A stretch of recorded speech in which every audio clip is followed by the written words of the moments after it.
Buenas tardes, soy con mi compañera Sara Yunda y mi persona Laura Díaz. Vamos a hablar lo que hemos aprendido en la clase de personalidad.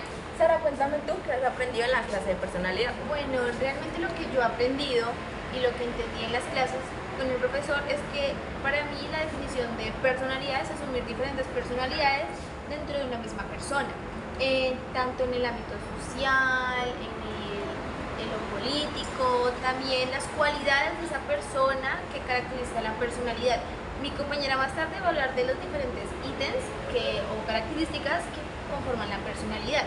Pero también tenemos que tener algo clave, las diferentes como roles o características o máscaras que uno tiene frente al ambiente. Entonces, como decía mi compañera, tenemos 5 elementos que componen la personalidad, que está el temperamento, el carácter, la conducta, la inteligencia y el rasgo. Tenemos el temperamento, que como una clase nos explicaba el profesor, que nos hizo una pregunta que nombráramos 3 cosas que nos pareciéramos a nuestros padres. Y la mayoría pusimos que le habíamos sacado como el mal genio, como son ellos. Entonces el temperamento pues es algo hereditario y pues consiste en que cuando nosotros tenemos una situación, entonces nosotros como que reaccionamos de una manera intensa, rápida y así.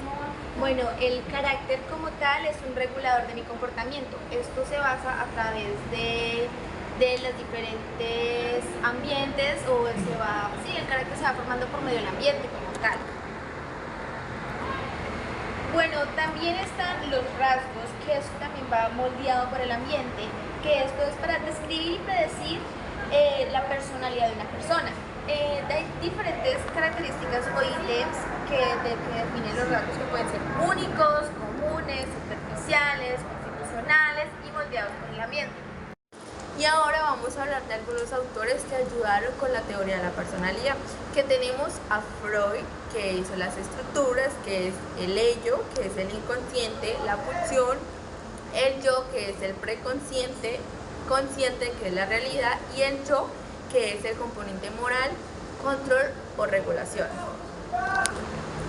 Ahora tenemos los enfoques dinámicos para evaluar, que es el técnicas de manchas o tintas, técnicas friotas o gráficas, técnicas verbales o recuerdos o técnicas de ejecución.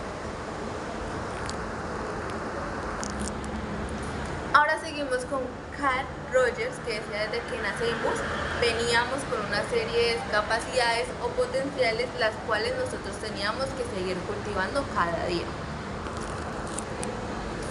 Ahora seguimos con Gordon Allport, que decía que en la medida en que los motivos de una persona para actuar son autónomos, determina su nivel de madurez, señalando así la importancia del yo. Él defendió eso porque creía que era una de las características más importantes de la personalidad.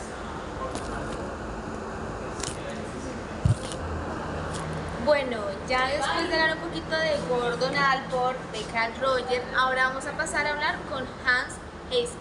Bueno, él habló sobre una revisión sobre la teoría del temperamento que se basaban en 2, en extroversión e introversión. Extroversión es la contraposición de introversión y emocionabilidad es la contraposición de estabilidad.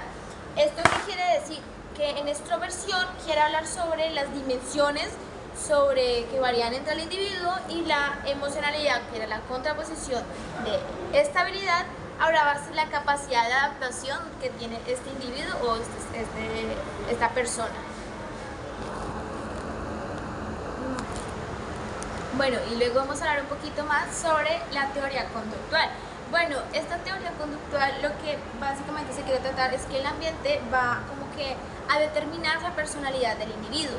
En este caso, pues, en muy pocas palabras más, palabras menos, es que la personalidad de uno se va moldeando frente al ambiente, frente a las situaciones que uno presenta.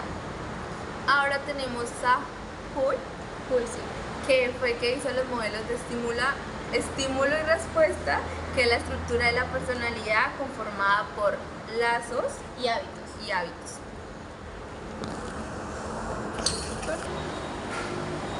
Y también en la clase estábamos hablando que el profesor nos decía que somos una mezcla de lo biológico y de lo cultural. Que todas las personas somos diferentes. Y también en la clase el profesor nos hizo una pregunta, la cual ya anteriormente ya la había escuchado, que es dime con quién andas y te diré quién eres. ¿Tú qué piensas sobre esa frase? Pues yo digo que a mí me parece favorable porque para saber uno con quiénes estamos, porque digamos, si yo estoy en un grupo social, digamos, soy primípara de tal facultad y quiero ingresar a un grupo social, digamos, hay varios diferentes grupos sociales, me quiero ingresar a un grupo social de nerdos, a los inteligentes, los más superdotados. Entonces a mí lo que me va a beneficiar en esto es que me van a ayudar a pasar, obviamente. El interés que tengo es porque son muy inteligentes, también estructurados, y la afinidad es que es un grupo pequeño, que no es tan sociable, pero me van a colaborar en sí. Por eso es que me gusta la frase dime con quién anda y te diré quién eres, porque así nos damos de cuenta las diferentes personalidades, cualidades y características que tenemos cada persona.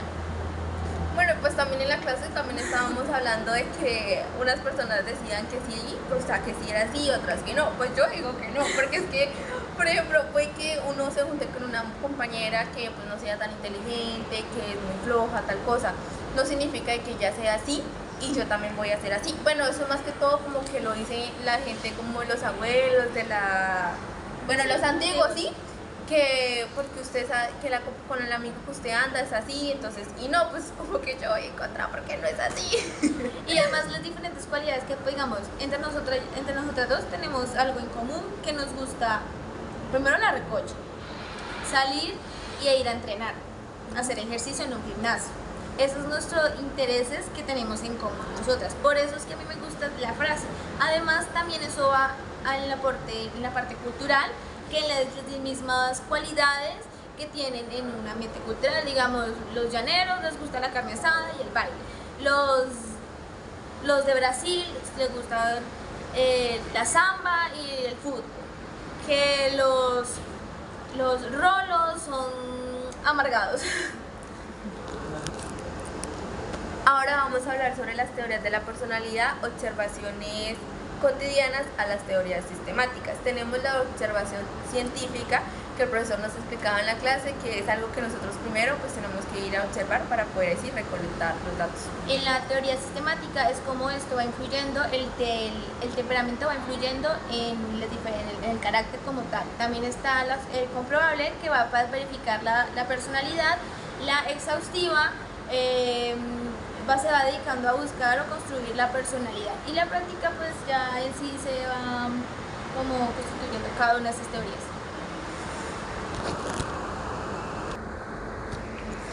Bueno, una parte de la clase que el profesor habló fue que nos mostró unas ciertas imágenes. A mí, por lo general, o bueno, para nosotras dos, nos pareció interesante la imagen sobre que llegaba una niña con el color pintado de color verde a la escuela, sabiendo que toda la profesora obviamente le iba a incomodar porque no era acorde al manual de convivencias, ya que pues siempre en el manual de convivencias de un colegio tiene que tener ciertas normas, tiene que decirse así, si no entonces lo saco, lo expulso del colegio, o no vengo, lo suspendo. Ya la profesora en la otra imagen a la escuela, sabiendo que toda la profesora obviamente le iba a incomodar porque no era acorde al manual de convivencias, ya que pues siempre en el manual de convivencias de un colegio tiene que tener ciertas normas, tiene que decirse así, si no entonces lo saco, lo expulso del colegio, o no vengo, lo suspendo. Ya la profesora en la otra imagen, cuando se reunió con los padres, se dieron cuenta el rasgo o la característica que tenía esa familia de tener el color pintado de verde. ¿Usted qué opina ahí? No, y pues también como el profesor nos decía, que nos dijo, o sea, un ejemplo, ¿no? Que decía que el miércoles nos teníamos que venir todas de vestido y todas como que no. O sea, no, entonces es como algo que no debemos de no debemos como de hablar de una persona sin poder conocerla o sin saber pues lo de los demás. Ahora ahora pasamos a los modelos teóricos que tenemos: internalista, situacionista y interaccionista. El internalista, que está fundamentalmente determinado por los factores personales, o sea, lo de nosotros. El situacionista, que está, formado por el entorno o el ambiente. Y el interaccionista, que de los dos está formado por el entorno o el ambiente y los factores personales. El profesor nos dijo que que no debíamos que teníamos que decir que la última, la interaccionista, era la más importante, que las otras dos no, solo que entonces